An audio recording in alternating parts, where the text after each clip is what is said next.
Fakultas Hukum Unhas yang saya hormati, Ketua Program Studi, Program Doktor, Program Magister Fakultas Hukum Unhas, dan Bapak Ibu Ketua Panitia, yang saya hormati para dosen, dan tentunya yang saya hormati dan banggakan mahasiswa baru Program Doktor dan Magister Fakultas Hukum Unhas tahun 2022.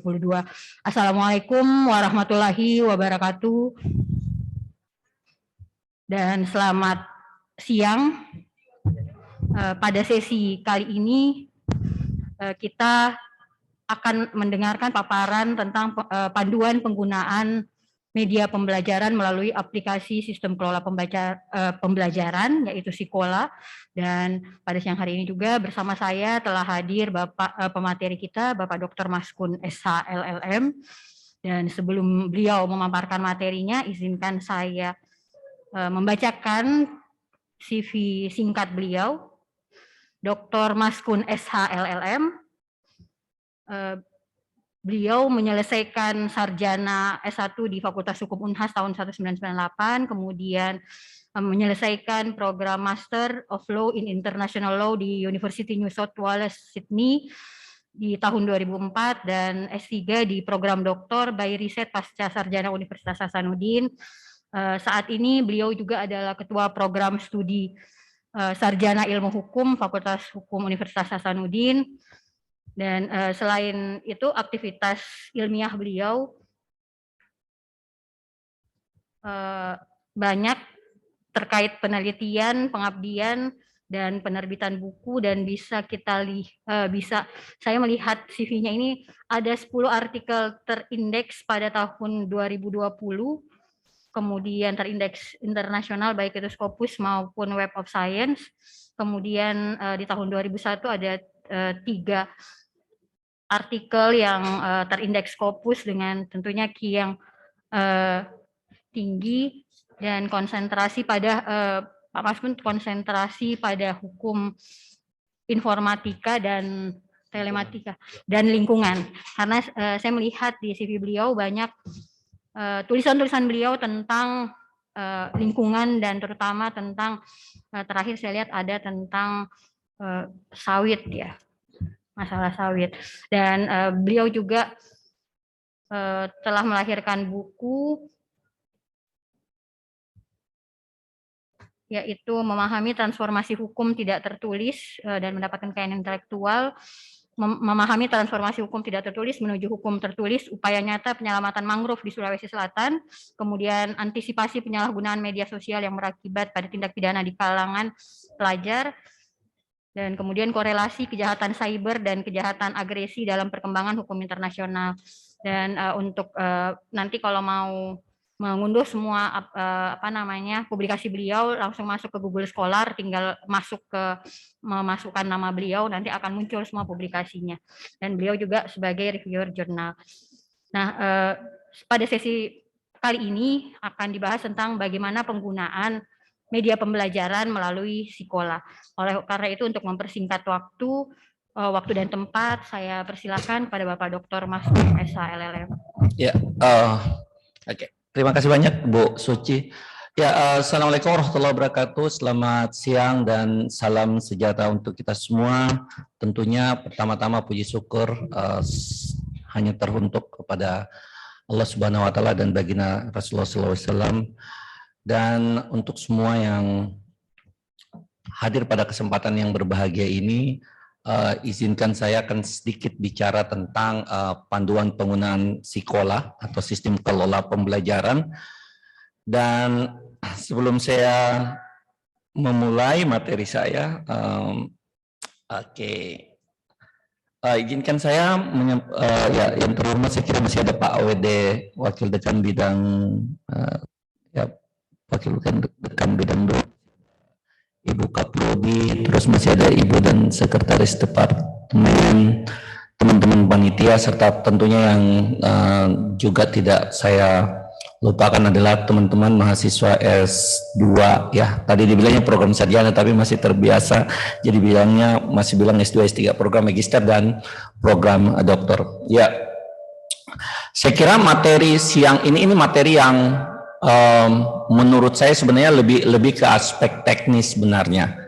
Jadi sebenarnya kalau mendengarkan saya cuap-cuap sebenarnya itu tidak akan terlalu efektif sebenarnya. Yang paling terpenting adalah kalau kalian punya laptop atau ya harusnya bisa dipakai di laptop sih pada umumnya, kalian bisa buka atau pakai handphone mungkin dengan yang high resolution juga bisa buka. Jadi kita bisa lebih ke praktiknya. Karena sebenarnya ruh dari penyelenggaraan kan seperti ini. Harusnya kita ini kan kuliahnya sudah luring sebenarnya. Khusus untuk S2 dan S3 sifatnya tetap daring, pertemuan pertama sampai ke 10 kalau saya nggak salah 5 pertemuan terakhir yang akan daring. 1 sampai 10 daring, 11 sampai 15 yang akan luring. Seperti itu sebenarnya konsep awalnya. Tetapi karena mengingat meningkatnya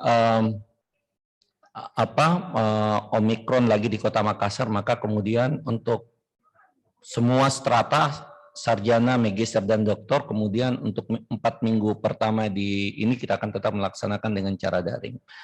Tetapi menurut saya penggunaan sistem kelola pembelajaran itu tidak berurusan dengan persoalan luring atau daring, karena dalam pemahaman saya bahwa sekolah ini adalah media gitu. Jadi sebenarnya adalah media pembelajaran di mana kemudian luring dan ataupun daring, maka sekolah tetap kita akan gunakan.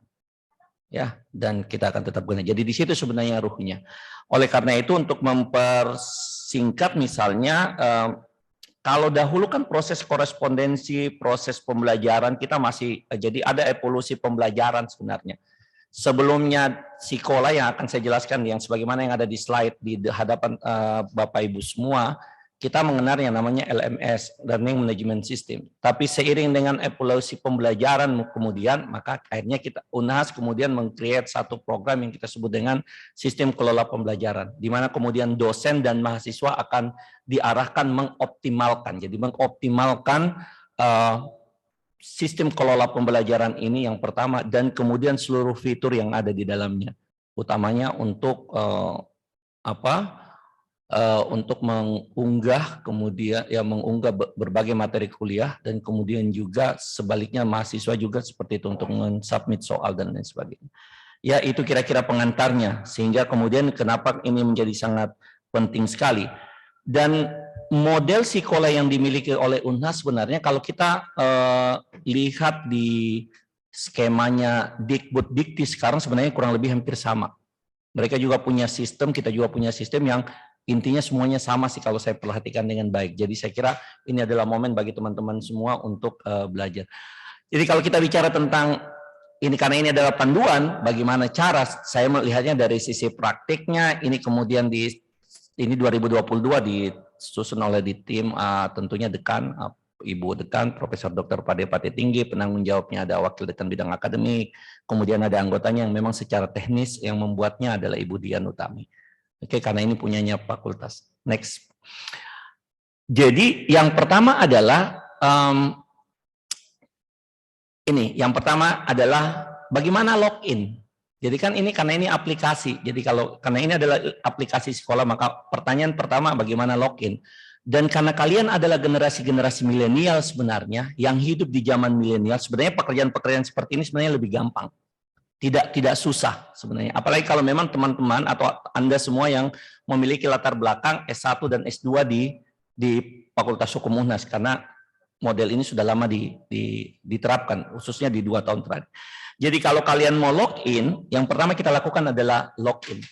Jadi ketika kita mau login, maka yang kita lakukan adalah membuka website sekolah. Jadi kita bisa membuka website sekolah melalui sekolah.unhas, sekolah.unhas.ac.id. Ya, dot itu artinya titik. Jangan sampai ada teman-teman yang tanya dot itu apa lagi? Oh enggak, titik ya. Jadi kalian bisa masuk ke websitenya sekolah, sekolah.unhas.ac.id. Itu yang pertama. Atau kalau kalian merasa ribet, kalian bisa masuk ke Mbah Google, ya, ke mbahnya Google gitu. Jadi di Mbah Google kalian bisa mengetik sekolah.unhas.ac.id. Dan kemudian akan muncul tampilannya sebagaimana yang ada di hadapan Anda semua. Oke, ketika sudah masuk Sikola sebagaimana yang ada di atas, kalian klik. Jadi kan harus diklik dulu. Nah, setelah diklik, maka akan muncul tampilan sebagaimana yang ada di hadapan Anda semua. Jadi kalau misalnya ada yang di rumah, teman-teman yang ada di rumah ini kan sifatnya hibrid ya. Ada yang di sini, ada yang juga yang ikut secara ini di rumah, maka kalian bisa ngecek. Atau kalau yang ada punya laptop di sini mau dikeluarkan, pakai, boleh. Nanti kita kasih passwordnya juga gampang gitu. Jadi kalian sudah dapat Sikolanya sebagaimana tampilan yang ada di screen, maka yang kalian lakukan pasti akan lihat paling atas, tinggal pilih mau bendera Indonesia atau Inggris. Jadi bendera itu menunjukkan Anda mau memilih bahasa Indonesia atau kemudian memilih bahasa Inggris, no problem. Silakan saja, kan masing-masing punya fashion. Kalau mau ke Inggris-Inggrisan boleh, ke Indonesiaan juga harus gitu. Seperti itu. Setelah kalian memilih fitur bahasa yang kalian akan gunakan sebagai alat untuk menuntut Anda semua, baik yang ada di sini maupun yang ada di rumah, maka kemudian Anda masuk di name dan password. Name dan password itu sesungguhnya masih standar ya, kita masih menggunakan yang standar. Nanti kemudian setelah kalian masuk, kalau mau ganti silakan, tetapi standarnya adalah nomor identitas mahasiswa. Jadi kalau ada yang punya nomor identitas mahasiswa, silakan dimasukkan baik di usernya dan kemudian passwordnya. Nah itu kalau bisa coba masukkan, karena pasti kan sudah semua sudah punya ini ya, nomor identifikasi mahasiswa kan, NIM-nya sudah ada. Silakan dimasukkan. Nanti kalau sudah masuk, kalau kalian mau ganti silakan. Itu kan kembali that's your own business sebenarnya. Tapi kalau bisa sih seperti itu. Oke, jadi masukkan saja nama dan username-nya kalian. Jadi kalau proses login-nya benar, ya, kalau proses login-nya benar dengan menginput nama dan username yang benar, maka kemudian akan muncul tampilan sebagaimana yang ada di hadapan teman-teman semua, yang ada di hadapan teman-teman di ruangan ini, kiri kanan saya, dan kemudian yang ada di rumah, kemudian di rumah berarti yang ada di tampilan di WA. Oke, sampai di situ bisa diikuti. Atau ada hambatan, karena ini supaya jangan sampai saya cerita panjang terus ternyata biar login belum bisa lekon, itu juga masalah. Ada masalah? Belum bisa? Apa yang tertulis di situ?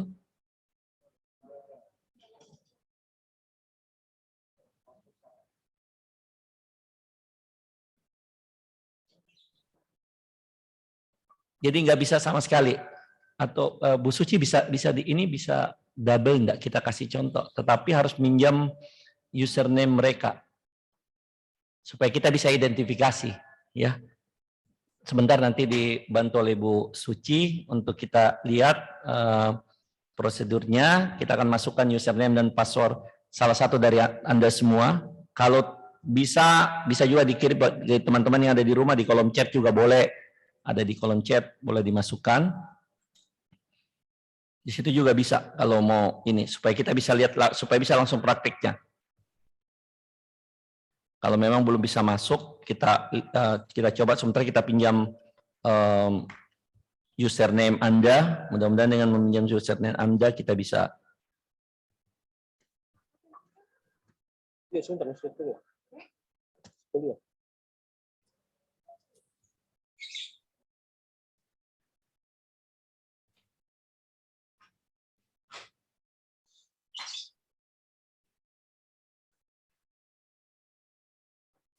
bisa Bu Suci. Boleh nomor NIM-nya mungkin bisa pinjam user dan password. Tolong, oke. Thank you. Ya, kita supaya lebih pelan-pelan saja, karena kalau sudah masuk di dalamnya fiturnya lebih banyak. Oh, berarti belum di sebelah di LP2M LPMPP Pak Yusring. Ya. Intinya bahwa mungkin ini kalau login-nya gagal, kemungkinan besar sebenarnya saya nggak tahu seperti apa, tetapi karena kontrol terhadap penggunaan Sikola ini berada di LPMPP, jadi bukan berada di fakultas. Tetapi praktikalnya sebenarnya praktisnya sebenarnya kalau kita menggunakan ini kurang lebih sudah sama tadi sebagaimana yang kita sudah contohkan. Nanti kalau kemudian Anda praktiknya kemudian gagal ketika sudah mulai kuliah, hari Senin mungkin kalian boleh ketemu dengan saya atau ketemu dengan siapapun dosen di Fakultas Hukum ini, mereka pasti bisa bantu karena memang kita sudah terbiasa menggunakan program ini. Ya, kita teruskan saja supaya nggak mengambil waktu. Karena nanti kalian juga bisa baca panduannya. Panduannya sudah saya adakan dan tinggal Anda coba di rumah. Saya coba dengan saya punya, bisa nggak? Ya kayaknya punya aku bisa. Mungkin nanti kalau tidak bisa masuk, nanti Anda bisa coba ke admin. Jadi begini, setiap prodi, baik itu prodi program magister ke ilmu hukum, program magister konotariatan, dan kemudian program doktor, itu ada admin sekolahnya. Sepertinya di sini kalau saya lihat di ini, dia memang mengarahkan untuk menghubungi admin sekolah di prodi Anda. Jadi jika username dan passwordnya kemudian salah dan tidak ada kendala masuk di admin sekolah, maka tolong nanti berkomunikasi dengan admin sekolah. Kalau di S2 ilmu hukum itu ada Pak Rijal, kalau di S2 kenotariatan itu ada Ibu Epi, dan kemudian yang di program dokter itu ada Pak Uli. Jadi kalian bisa langsung menghubungi pengelola program-program studi yang dimaksud, sehingga itu akan bisa masuk. Sepertinya seperti itu. Oke, jadi kurang lebih seperti itu. Jadi harus masuk lewat sebagaimana tadi yang saya ini. Kalau saya cek di laptop saya tadi, Mac saya di depan, itu bisa. Saya bisa masuk. Ini bisa masuk, Bu. Siapa? Ini yang akunnya ya. Kalau akun kita bisa. Sepertinya akun mahasiswa yang belum diverifikasi mungkin oleh pihak LPMPP. Tapi sekali lagi saya mohon maaf karena ini di luar kendali kami sebagai pelaksana, karena pada dasarnya kendali sistem ada di sebelah. Oke, jadi kalau sudah kita menginput nama username dan password kita dengan benar, maka kita akan tampil sebagaimana yang ada. Ini punyanya Ibu Suci, jadi nantinya akan tampil seperti ini, seperti yang ada di hadapan teman-teman semua atau Anda semua. Ketika kalian sudah tampil dengan seperti ini, maka hal yang kemudian kita lakukan kuliah. Nah, jadi kan ini semester 1. Jadi karena ini semester 1, maka teman-teman semua atau Anda semua sudah memiliki mata kuliah yang sifatnya masih terformat. Jadi sifatnya kalau kita bilangnya baku. Jadi kalau di program magister ilmu hukum, konotariatan, dan kemudian doktoral, itu sudah jelas mata kuliahnya apa, dan itu sudah. Dan yang kita harus lakukan berikutnya adalah mendaftar mata kuliah. Jadi kalian harus mendaftar. Meskipun kalian masuk, kalau kemudian tidak mendaftar, maka nama kalian tidak akan ada di daftar mata kuliah tersebut. Oke, dan ketika masuk untuk mendaftar mata kuliah, maka yang kalian harus cari adalah yang sebagaimana yang ditunjukkan oleh Ibu Suci, atau kalau kemudian di panduan kita beri lingkari merah, di situ kalian lihat pencarian mata kuliah. Oke, kalian klik pencarian mata kuliah, maka akan muncul sebagaimana yang ada di hadapan Anda semua, seperti ini, yang ada di hadapan semua. Maka pada kolom, karena saya berada di kanan, berarti pada kolom kanan, kalau kalian berarti yang kiri, yang di by tag, ya, yang di by tag itu yang ada di kursor oleh Ibu Suci, kalian bisa ketik mata kuliah. Jadi kalau S2 ilmu hukum itu kan mata kuliahnya, kalau saya tidak salah, misalnya metode penelitian hukum, ya, berarti kalian akan klik metode penelitian hukum, atau politik hukum. Teori dan filsafat hukum juga boleh. Teori dan filsafat, coba Bu Suci. Jadi kurang lebih kalian perhatikan saja stepnya, karena ini penanggung jawabnya politik hukum. Ada nggak mata kuliahnya? Tapi seluruh mata kuliah yang ada di sekolah ini, itu yang menentukan untuk menginsertnya adalah dosen penanggung jawab, ya.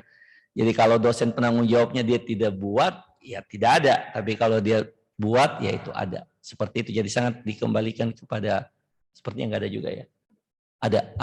Ini sudah ada politik hukum, jadi kalian bisa lihat, jadi ketiknya di politik hukum, dan kemudian muncul, itu sudah bisa kelihatan. Di politik hukum itu berapa kelas, penanggung jawabnya siapa, dan nanti kalian lihat.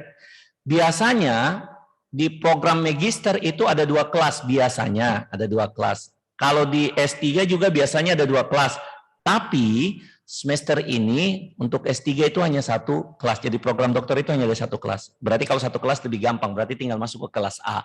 Ya kan, seperti itu.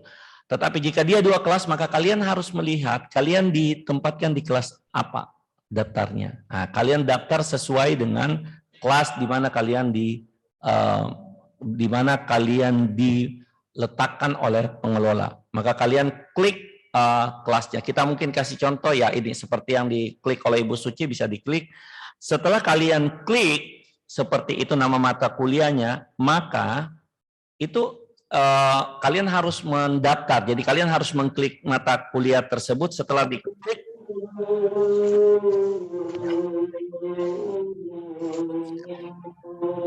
muncul pertanyaan subscribe. Mungkin diklik daftarnya Bu Suci, daftar. Ini akan klik subscribe atau tulisannya seperti yang ada di hadapan kalian. Apakah Anda yakin? Apakah Anda yakin akan mendaftar pada mata kuliah ini? Jadi pastikan memang bahwa kamu di kelas yang benar. Ya, pastikan memang kamu di kelas yang benar. Kalau kamu bilang yakin, sudah yakin, maka kamu klik ya untuk pertanyaan yang dimaksud. Oke. Otomatis setelah kamu mengklik ya, maka teman-teman semua sudah terdaftar di mata kuliah yang dimaksud. Jadi kalau tadi misalnya politik hukum yang seperti yang dicontohkan Ibu Suci, maka ketika Ibu Suci mengatakan ya, maka pada saat itu nama Ibu Suci sudah terdaftar di mata kuliah politik hukum kelas A. Nah, seperti itu. Setelah tampilan layarnya, setelah kalian terdaftar, maka yang akan muncul kemudian muncullah semua fitur-fitur dari Sekolah ini dan fitur yang bisa digunakan selama perkuliahan. Sekali lagi, isian fitur ini akan sangat ditentukan oleh dosen, pengasuh atau pengampu mata kuliah. Mereka yang akan menginput. Jadi bukan tugasnya mahasiswa yang menginput. Tugasnya mahasiswa itu adalah merespons semua perintah yang ada dalam fitur-fitur yang ada di hadapan Anda semua. Jadi mulai dari deskripsi mata kuliah, di situ nanti penanggung jawab atau tim dosen akan mencantumkan deskripsi mata kuliah ini apa dan seterusnya. Kemudian ada agenda, kemudian ada dokumen. Dokumen itu berarti semua hal yang berhubungan dengan rancangan pembelajaran semester dan atau kemudian JKM juga, ada juga beberapa dosen yang melampirkan JKM-nya, dan ada juga kemudian dokumen modul, mulai dari modul 1 dan seterusnya. Jadi modul sampai modul kalau 2-3 SKS itu modulnya sampai 16 modul. Kalau kemudian yang 4 SKS, tapi saya yakin di S2 dan S3 itu nggak ada lagi yang 4 SKS, jadi kurang lebih modulnya semua sama. 16 kali pertemuan. Jadi 16 kali pertemuan itu kan melahirkan 16 kegiatan pembelajaran yang modulnya akan sangat bervariasi. Nah, itu yang kalian bisa lihat. Maka dengan munculnya fitur-fitur yang ada di hadapan teman-teman semua atau Anda semua, maka pada saat itu kesimpulannya adalah Anda telah terdaftar pada mata kuliah yang Anda sudah daftar tadi. Jadi kalau contohnya tadi ini politik hukum, maka Anda sudah terdaftar di mata kuliah politik hukum. Nah, itu step berikutnya. Setelah kita terdaftar, kan tentunya kita hendak mengenali mata kuliah ini, karena dia adalah sebuah tool sebagai sebuah alat pembelajaran, maka kalian kembali ke tampilan awal dan kemudian melihat mata kuliahku seperti itu. Jadi kalian melihat di daftar mata kuliah, mungkin nanti dicontohkan ini ada mata kuliahku, itu bisa diklik. Oke. Ya, loginnya masih gagal, sorry.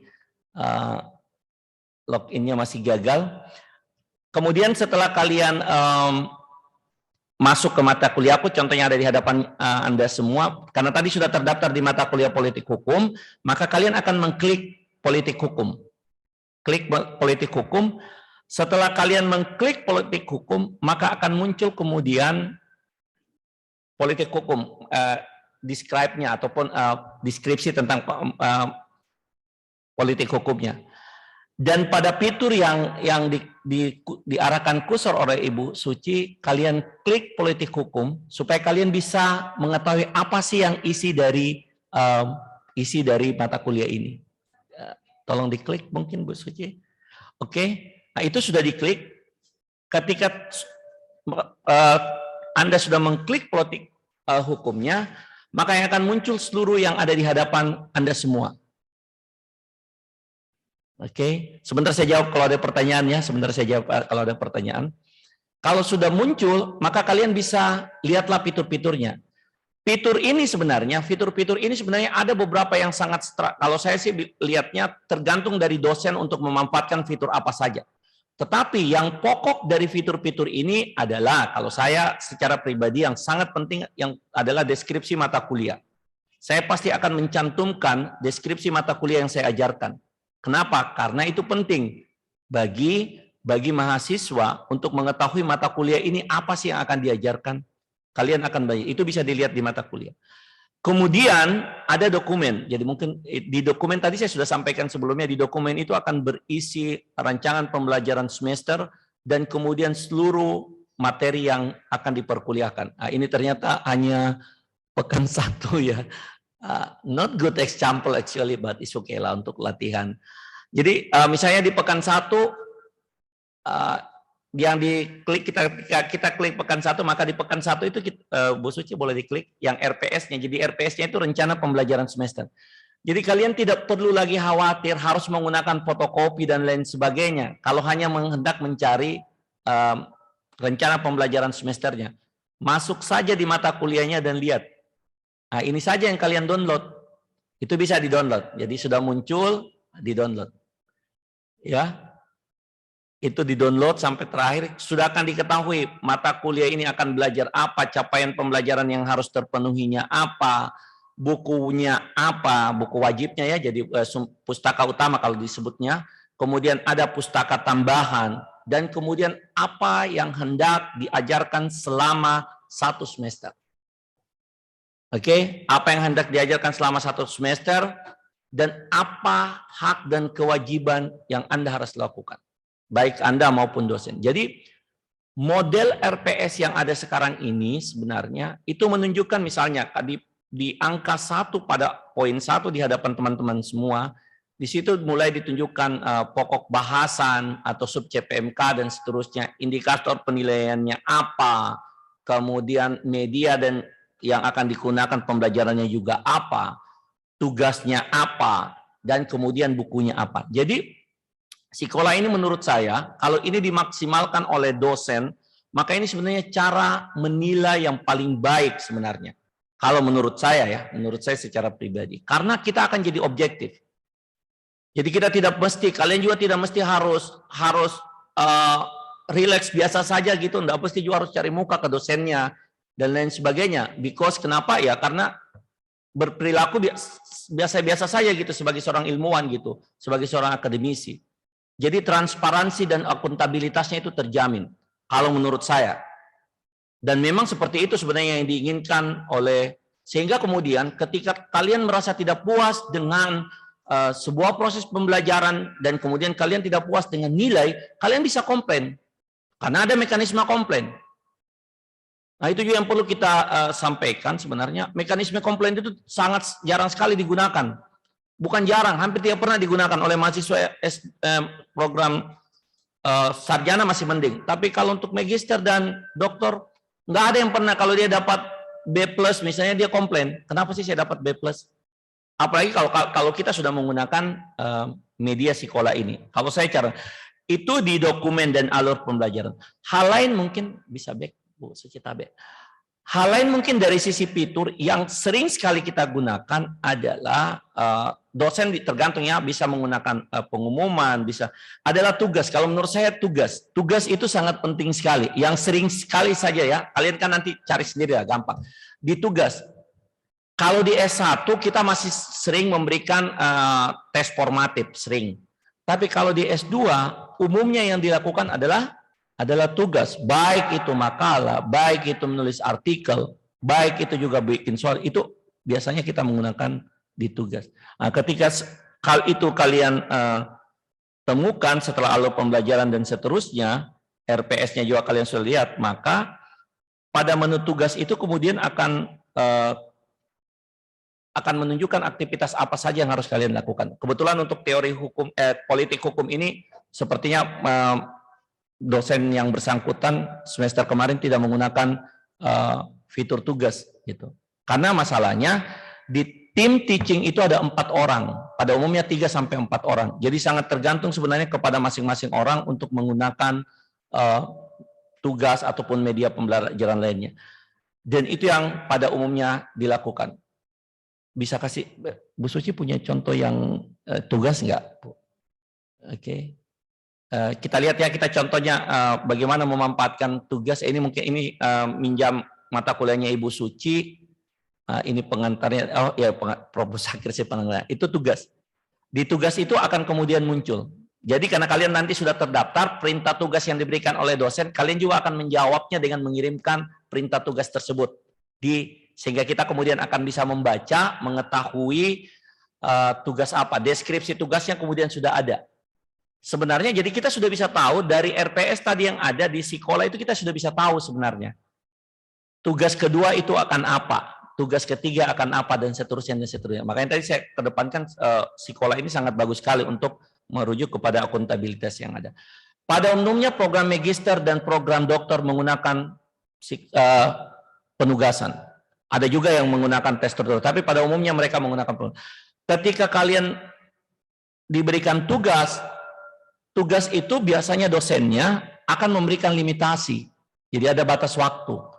Jadi kalau kalian diberikan tugas hari ini dan kemudian dosennya memberikan limitasi, ya itu tugas ada tanggal publikasinya kapan, kemudian batas unggahnya kapan. Misalnya 3 hari ke depan pukul 23.59, maka pada pukul 24.00 di 3 hari ke depannya sistem akan menolak menerima tugas Anda. Jadi itu harus diperhatikan. Jadi jangan pikir oh ada tugas ya nanti pindah di kerja, nggak bisa begitu. Kamu harus perhatikan dengan baik di tugas. Nah, di samping penugasan menurut saya ini saya coba melihat dalam konteks teman-teman saja di program magister dan program dokter. Ada juga tes formatif. Kalau yang di buku pedoman ini, di buku panduan ini kita kasih contoh karena ini berlaku untuk S1, S2, S3. Sampai dengan tes formatif pun juga kita bisa, tapi itu tidak menutup kemungkinan, tetapi sangat jarang sekali digunakan di S2, di program magister dan program dokter. Ya untuk tes. Karena tes formatif isi langsung jawab, isi jawab, isi jawab. Jadi sehingga nanti terakhir di belakang baru kemudian terakumulasi. Jadi benar-benar kita start dan kemudian pertanyaan kita sudah setting dan kemudian akan berjalan. Tapi untuk program magister dan program dokter sangat jarang kita gunakan. Yang banyak digunakan adalah tugas. Nah, penugasan itu akan terakumulasi nantinya. Oke, itu dari sisi penugasan menurut saya. Kemudian nanti kalian lihat saja fitur tugas, kemudian kalian klik fitur tugasnya, terus kalian mengikuti ada perintahnya. Saya yakin kalian pasti ini karena tapi yang paling terpenting untuk penugasan sebenarnya yang paling jangan lupa adalah di deadline ya. Oh ya, kita break sebentar karena azan. Sampaikan bahwa beberapa fitur yang sangat penting tadi terakhir saya kemukakan adalah di tugas.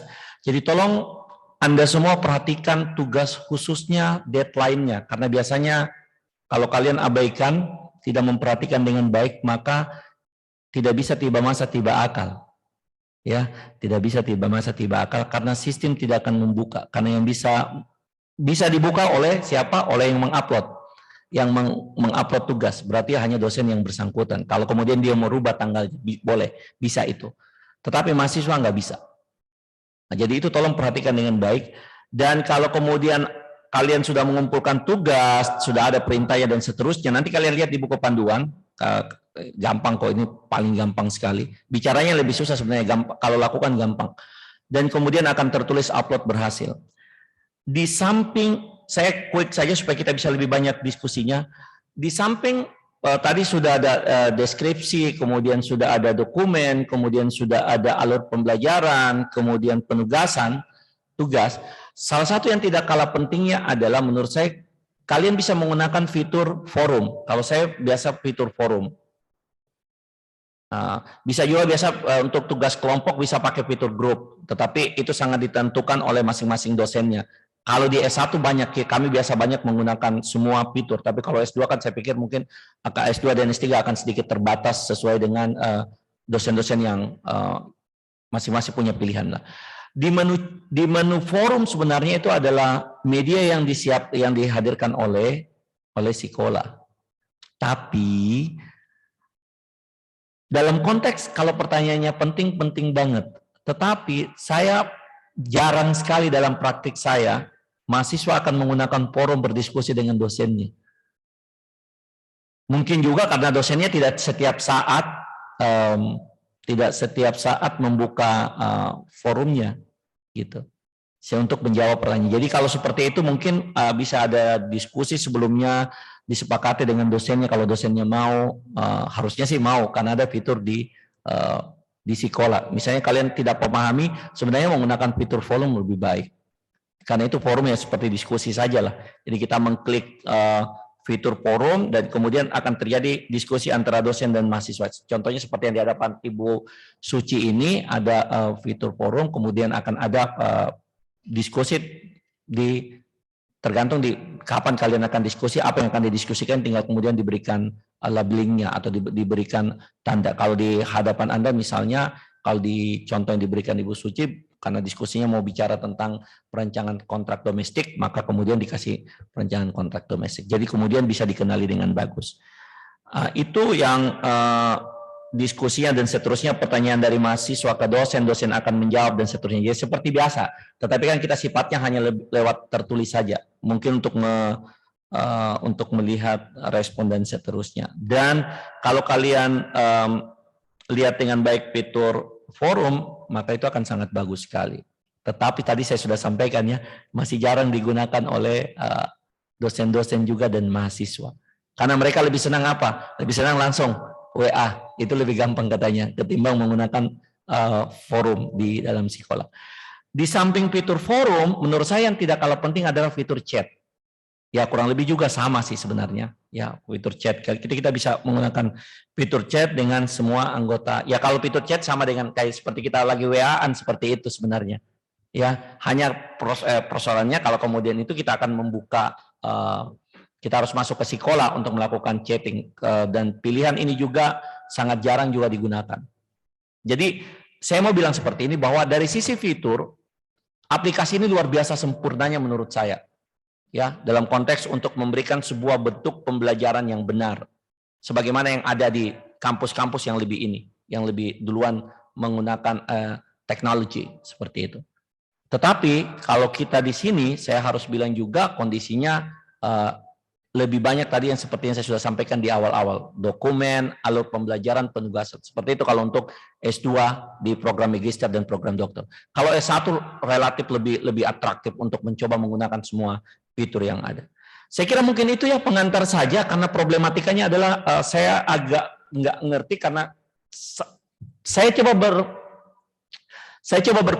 berpikir positif bahwa karena di LPMPP sekarang juga sementara pelatihan pengelola program magister dan program doktor, mungkin mereka lagi konsen itu, sehingga kemudian verifikasi terhadap nomor username Anda, nomor identifikasi mahasiswa teman-teman semua belum masuk, sehingga kalian tidak bisa login.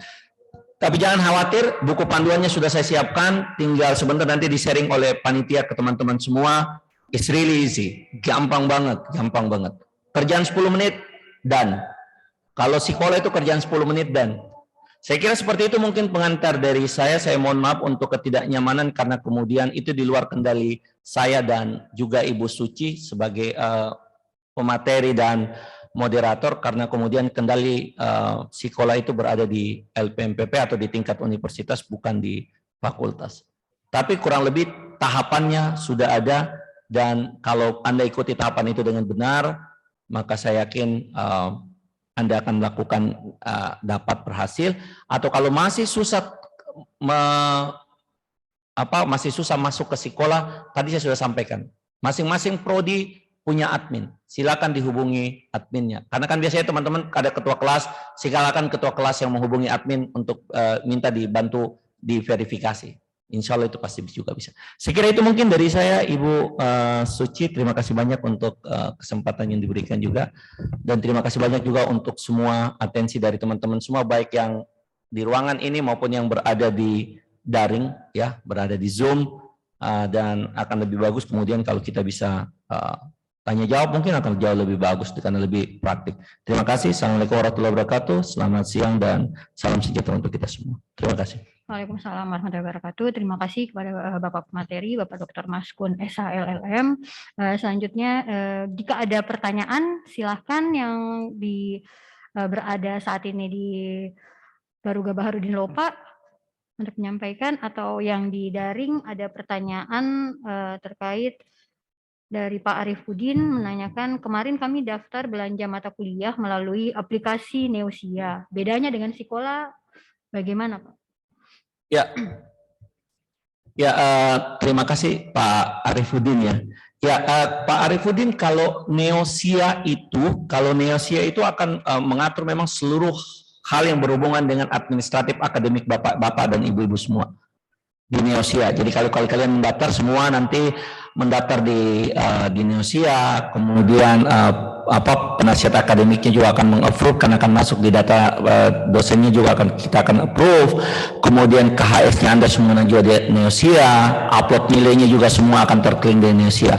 Sekolah ini adalah, tadi pertanyaan apa perbedaannya dari sekolah? Sekolah ini adalah media pembelajaran. Kalau Neosia itu bukan media pembelajaran, dia lebih kepada administratif proses. Oke, jadi sangat berbeda sekali.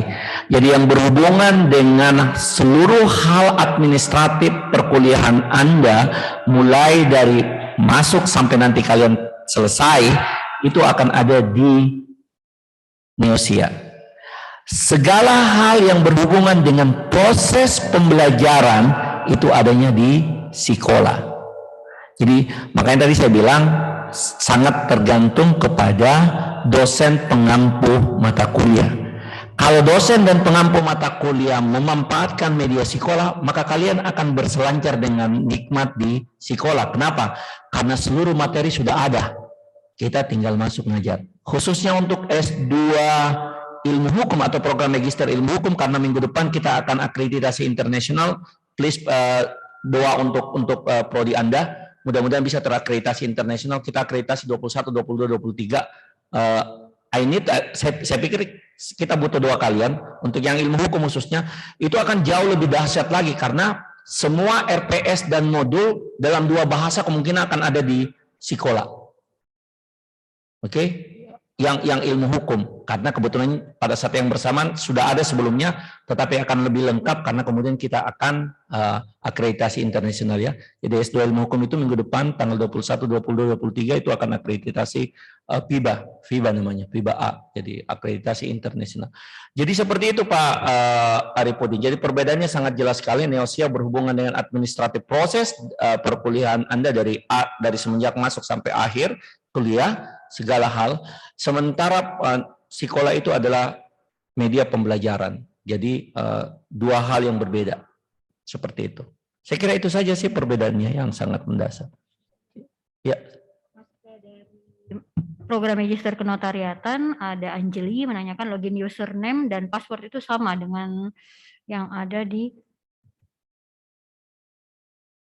list ya Pak. Ya, username dan password itu berhubungan dengan nomor induk NIM Anda, nomor identifikasi mahasiswa Anda. Hanya tadi saya bilang saya mohon maaf karena ini di luar kendali kami, sepertinya memang belum terverifikasi di LPMPP. Karena LPMPP sekarang ini juga para pengelola sementara di recharging kalau kita bilang begitu. Mereka sementara di refreshing course-nya untuk ini. Jadi kita sabar saja, jangan khawatir karena buku panduannya juga sudah ada. Sama dia punya nomor induk mahasiswa. Kalau kami pun yang dosen sama. Kalau saya sih juga masih pakai nomor NIM saya untuk username dan password karena lebih gampang supaya enggak mudah lupa. Nanti kalau kalian sudah masuk bisa diubah terserah. Ya. sabar, kalau nggak hari ini berarti mungkin Senin lah, atau hubungi pengelola itu jauh lebih bagus. Kan, tapi sekali lagi mereka sementara di refreshing, mudah-mudahan besok atau Senin bisa. Ya. Oh iya, silakan.